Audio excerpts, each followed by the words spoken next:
Disclaimer. വീഡിയോയുടെ കുലുക്കം കണ്ടിച്ച് ഭൂമി കുലുക്കമുള്ള സമയത്താണ് ഞാൻ വീഡിയോ എടുക്കുന്നതെന്ന് ആരും തെറ്റിദ്ധരിക്കേണ്ട.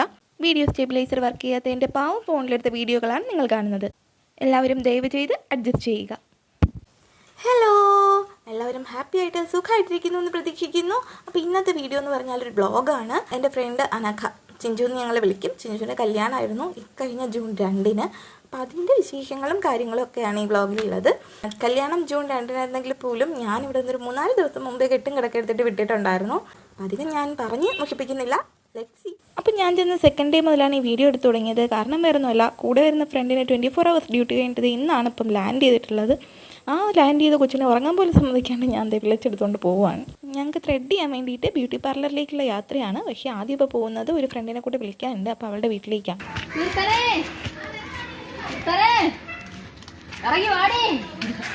വീട്ടിൽ കയറി പെണ്ണിനെ വിളിച്ചിറക്കുന്ന നായകനെ നമ്മൾ കണ്ടിട്ടുണ്ടാവും. ഇത് നമ്മുടെ ഒരു നായിക ചിച്ചു. ഇതാണ് ചിച്ചു വിളിച്ചിറക്കിയ കീർത്തന. ഞങ്ങളുടെ കൂടെ വരുന്ന 3-ാമത്തെ ആള്. വീഡിയോയ്ക്ക് മുഖം തരാൻ കുറച്ച് മടിയുള്ള ആളാണ്. കീർത്തന ഇറങ്ങുന്നത് വരെ അവിടുത്തെ കാര്യങ്ങളൊക്കെ വെറുതെ വീഡിയോ എടുത്ത് നിന്നു.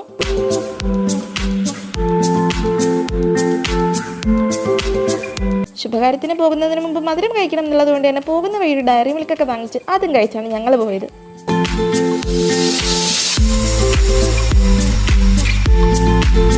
അങ്ങനെ നടന്ന് ഞങ്ങളെത്തി സ്മൈൽ ബ്യൂട്ടി പാർലറിലേക്ക്. ബ്യൂട്ടി പാർലർ എന്ന് കേട്ടപ്പോൾ എൻ്റെ മനസ്സിലുണ്ടായിരുന്ന എല്ലാ ചിന്തകളെയും തച്ചുടയ്ക്കുന്ന രീതിയിലായിരുന്നു അവിടുത്തെ നിർമ്മിതി ഉണ്ടായിരുന്നത്. കൊട്ടാര സമാനമായ ഒരു വീടിൻ്റെ ഭാഗമായിട്ടായിരുന്നു ബ്യൂട്ടി പാർലർ ഉണ്ടായിരുന്നത്. ത്രെഡ് ചെയ്യാൻ ഞങ്ങളുടെ കൂട്ടത്തിൽ ഏറ്റവും ധൈര്യം ഉണ്ടായിരുന്ന ചിച്ചു തന്നെ ആദ്യം കയറി. ഓരോരുത്തരുടെയും ഐബ്രോ ഷേപ്പിനെ വരച്ചും കാര്യങ്ങളൊക്കെ പറഞ്ഞുമാണ് അവിടുത്തെ ആൻറ്റി ത്രെഡ് ചെയ്യുന്നത്. ചിച്ചുവിൻ്റെ ഊഴം കഴിഞ്ഞപ്പോൾ അടുത്തത് എൻ്റെ ആയി. ഒരുപാട് പേരുള്ളത് കൊണ്ട് തന്നെ ചിച്ചു ഇരുന്ന കസേരയിൽ എനിക്ക് എത്തുന്നുണ്ടായിരുന്നില്ല. അതുകൊണ്ട് ആൻറ്റി എനിക്ക് പ്രത്യേകം കസേര ഇട്ട് തന്നു.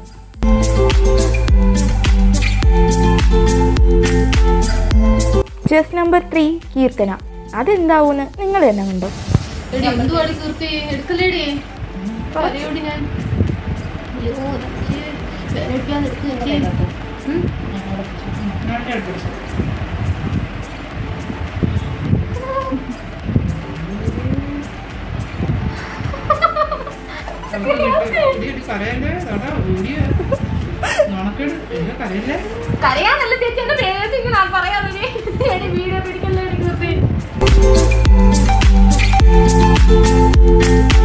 കീർത്തനയുടെ കരച്ചിലിനിടയിൽ ഞാൻ കുറച്ച് എക്സ്പ്രഷനൊക്കെ ഇട്ട് വീഡിയോ എടുത്ത് നേരം കളഞ്ഞു. അതും കഴിഞ്ഞ് നേരെ അഞ്ചലിൽ പോയിരുന്നു. പക്ഷെ അതിൻ്റെ വീഡിയോ എടുക്കാൻ പറ്റിയിട്ടില്ല. എല്ലാം കഴിഞ്ഞ് വീട്ടിൽ വന്നപ്പോൾ ചിച്ചു ഉറങ്ങാൻ കിടന്നു. ഉറങ്ങിക്കിടക്കുന്ന കൊച്ചിനെ പിടിച്ചു വെച്ച് ഞാൻ മെഹന്തി ഇട്ട് കൊടുത്തു. കാരണം രാത്രി ആയാൽ പിന്നെ ബ്രൈഡിന് മെഹന്തി ഇടലും കാര്യങ്ങളൊക്കെ ആയിരിക്കുമല്ലോ. അപ്പോൾ പിന്നെ ഇവക്ക് ഇട്ട് കൊടുക്കാൻ ടൈം ഉണ്ടാവില്ല.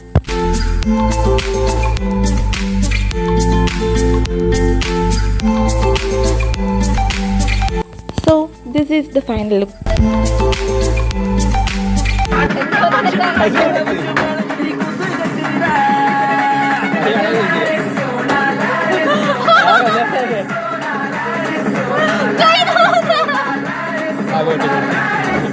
അപ്പോൾ ഞാനും ചിച്ചുവും കൂടെ ചിഞ്ചുവിൻ്റെ വീട്ടിൽ, അതായത് ബ്രൈഡിൻ്റെ വീട്ടിലേക്ക് വന്നിട്ടുണ്ട്. ഇവിടെയുള്ള വൈബിംഗ് ആണ് നിങ്ങളിപ്പോൾ കാണുന്നത്. ഈ ബഹളത്തിനിടയിലും ചിഞ്ചു കൈ അനക്കുന്നതിനിടയിലും മെഹന്തി ഇട്ട് കൊടുക്കുക എന്നുള്ളത് എനിക്ക് വലിയൊരു ടാസ്ക് തന്നെയായിരുന്നു.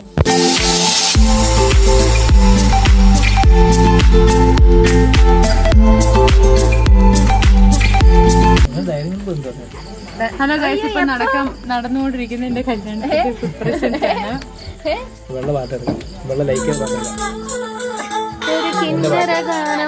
പാട്ട് വെച്ചിട്ടുണ്ട്.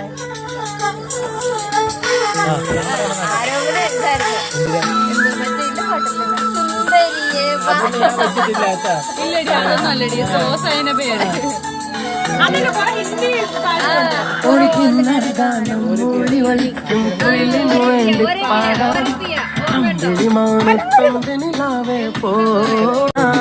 കൈതവരം പച്ചിത്തിരി നേരം നിൽക്കാം.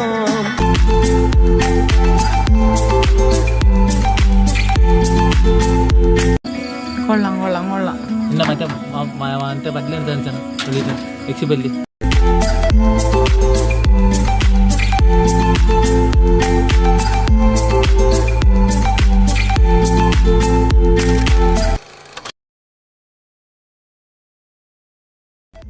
അപ്പോൾ ദേ കല്യാണത്തലേന്നായിട്ടുണ്ട് ബ്രൈഡ് ഒരുങ്ങിക്കൊണ്ടിരിക്കുകയാണ്. Miss Anagha P Soni missus Anagha ശരത്താവാനായിട്ട് ഇനി ഒരു ദിവസം കൂടി ബാക്കി. ഫേസിലെ മേക്കപ്പ് ഒക്കെ കഴിഞ്ഞ് മുടിയിലൊരു താജ്മഹൽ പണിയാനായിട്ട് ബ്യൂട്ടീഷ്യൻ ശ്രമിക്കുന്നുണ്ട്. ഈ സമയം ഞാനും എൻ്റെ ചേച്ചിയും നാളത്തേക്കുള്ള പാവാട് തേക്കുന്ന തിരക്കിലായിരുന്നു. ഞങ്ങൾ മരിച്ചു കിടന്ന് പണിഞ്ഞിട്ടും അത് നോന്ന് വരുന്നുണ്ടായിരുന്നില്ല. ഇനി നമുക്ക് ഈ അയൺ ബോക്സിൻ്റെ അറ്റം ഒന്ന് കാണാം.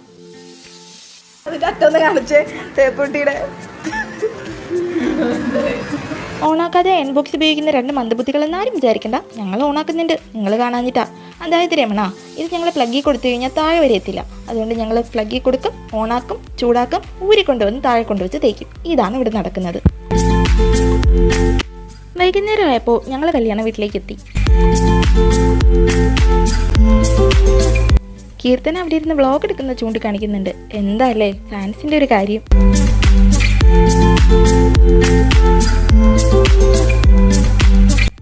ചിഞ്ചുവിൻ്റെ കൂടെ നിൽക്കുന്നത് അനിയത്തിയാണ് കാത്തു.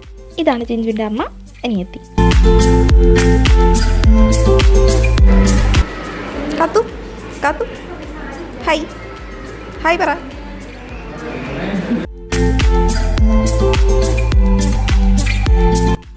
പിന്നെ കത്തിയടിക്കാൻ ആളെ കിട്ടിയപ്പോൾ അതങ്ങ് സ്റ്റാർട്ട് ചെയ്തു.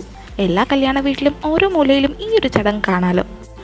സ്റ്റെപ്പിലിരിക്കുന്നവരാണ് ദേവു ചേച്ചിയും ദേവിയും, സഹോദരങ്ങളാണ്. എന്തൊക്കെയാണ് നിങ്ങളുടെ അഭിപ്രായം പറയും?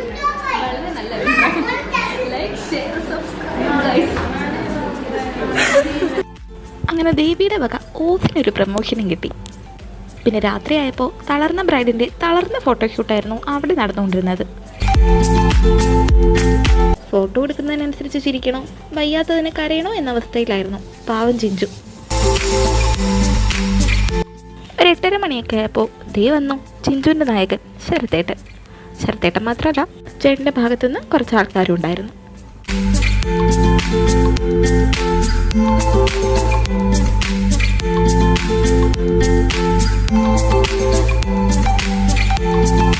എല്ലാം കഴിഞ്ഞ് ഞാനും ചിച്ചുവിൻ്റെ വീട്ടിലേക്ക് ഇറങ്ങിയപ്പോഴാവട്ടെ ദേ വന്നു ഒരു കൊന്ന പൂവ്.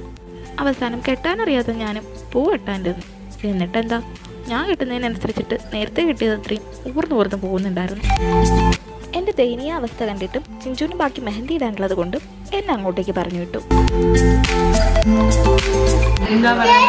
കല്യാണമായിട്ട് എന്തൊക്കെയാ ചിഞ്ചു പറയാനുള്ളത്? ഇന്ന് ഉച്ച തൊട്ട് നിപ്പ് തുടങ്ങിയതാ. ഇതുവരെ ഇത്രയും നേരം അത് ഇട്ടുകൊണ്ട് നിപ്പായിരുന്നു. നല്ല ഡ്രസ്സും അതും ഇതും എല്ലാം കൂടെ അടുത്ത് എനിക്ക് ഛർദ്ദിക്കാനും വരുന്നു. എന്ത് വേണോ ഒന്നും അറിയുന്നില്ല. അപ്പോൾ കല്യാണത്തിന് ചിഞ്ചു ക്ഷീണിച്ചോ ഇല്ലയോ എന്നൊക്കെ അറിയാനായിട്ട് പാർട്ട് 2 ഇടുന്നുണ്ട്. അത് കാണാം. ഇപ്പം തൽക്കാലം ടാറ്റാ ബൈ ബൈ.